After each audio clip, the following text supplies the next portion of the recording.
Hello guys, നമുക്കൊന്ന് കൊച്ചി വരെ പോയി വന്നാലോ? ഇപ്പോൾ സമയം 2 മണി, പുലർച്ചെ 2 മണിക്ക് അവൻ എന്നെ കൂട്ടാൻ വേണ്ടി വന്ന. ഇവൻ ഉറങ്ങിയേയില്ല എന്ന് എൻ്റെ സംശയം. ഞാനും ഉറങ്ങിയിട്ടില്ല. ഒരു 12 മണിക്കാണ് ഞാൻ ഉറങ്ങിയത്. 1 മണിക്കൂർ ഉറങ്ങി, 1:30 മണിച്ച് 2 മണിയാകുമ്പോഴത്തേക്ക് നല്ല സെറ്റായി. വീട്ടിൽ നിന്ന് ഇറങ്ങി ഞാനും അവനും അടുക്കത്തെത്തുമ്പോഴേക്കും നല്ല മഴയായിരുന്നു. പിന്നെ അവിടെയുള്ള ഒരു അക്ഷയ കയറിയെന്ന് കൂട്ടൻ്റെ പിന്നെയും വരുന്നുണ്ടായിരുന്നു. അപ്പോൾ വണ്ടി അടുക്കത്ത് വെച്ച് ഞാനും അബിയും കൂടെ കാറിൽ കയറി കുറ്റിയടിക്ക് പോന്നു. എൻ്റെ 2-3 ഉറക്കം കഴിയുമ്പോഴേക്കും ഞങ്ങളും കയറുന്ന ആളെത്തി. ഇപ്പം ഏകദേശം ഒരു 9 മണി 9:30 ഒക്കെ ആയിട്ടുണ്ടാവും. അപ്പോൾ പിന്നെ കരുതി എന്നാൽ പിന്നെ ചായ കുടിച്ചിട്ട് അങ്ങ് ഉള്ളിലേക്ക് കയറാന്ന്.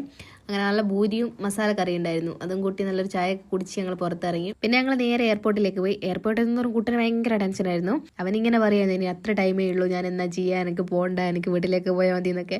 പിന്നെ ഞങ്ങൾ ഓരോന്നൊക്കെ പറഞ്ഞ് അവനെ സമാധാനിപ്പിച്ചു. അവനെ ഓരോന്നൊക്കെ പറഞ്ഞ് സമാധാനിപ്പിക്കുന്നുണ്ടെങ്കിലും ഞങ്ങൾക്ക് ഉള്ളിൽ നല്ല വിഷമം ഉണ്ടായിരുന്നു. അങ്ങനെ പിന്നെ എത്തിയവിടെ നിന്ന് ഞങ്ങൾ ഉള്ളിൽ കയറാൻ നിന്നില്ല കേട്ടോ. പിന്നെ അവൻ്റെ 2 ഫ്രണ്ട്സ് വരുന്നുണ്ടായിരുന്നു. അവരെ വെയിറ്റ് ചെയ്ത് കുറച്ച് നിന്നു. പിന്നെ അവരൊക്കെ വന്ന് സംസാരിച്ച് കുറച്ച് സമയം അവിടെ സ്പെൻഡ് ചെയ്തതിന് ശേഷമാണ് ഉള്ളിലേക്ക് കയറിയത്. പിന്നെ ഇവിടെ കുറച്ച് ഇമോഷണൽ സീൻസ് ഒക്കെ ഉണ്ടായിരുന്നു. പിന്നെ അതൊന്നും ഞാൻ വീഡിയോ എടുക്കാൻ നിന്നില്ല. എന്ത് പറഞ്ഞാൽ നമ്മുടെ ഫ്ലാഗ് കാണാൻ ഒടുക്കത്തെ ഭംഗിയല്ലേ. ഞാൻ ഇവിടെ എത്തി ഒരു 5 മിനിറ്റ് കൂടുന്തോറും ഫ്ലൈറ്റ് ഇങ്ങനെ പോകുന്നുണ്ടായിരുന്നു. ഫ്ലൈറ്റിന് ഇത്രയും അടുത്ത് ഞാൻ ആദ്യമായിട്ടാണ് കാണുന്നത്. എന്തായാലും സംഭവം കൊള്ളാം. അവന് ബോർഡിംഗ് പാസ് കിട്ടിയെന്ന് പറഞ്ഞ് വിളിച്ചപ്പോൾ പിന്നെ ഞങ്ങൾ അവിടെ നിന്ന് ഇറങ്ങി ഞങ്ങൾ നേരെ ഫുഡ് കഴിക്കാനാണ് പോയത്. ശരിക്കും പറഞ്ഞാൽ ഞങ്ങൾ ഇവിടെ കയറി കുടുങ്ങിയതാണ്. കാരണം ഇവിടുത്തെ ഫുഡും കൊള്ളില്ല, അതേപോലെ തന്നെ സർവീസ് ഒട്ടും ഞങ്ങൾ കംഫർട്ട് അല്ലായിരുന്നു. പിന്നെ കുറച്ച് ഞങ്ങൾ കഴിച്ചിട്ടോ, കാരണം വിശപ്പ് കൺട്രോൾ ചെയ്യണമല്ലോ.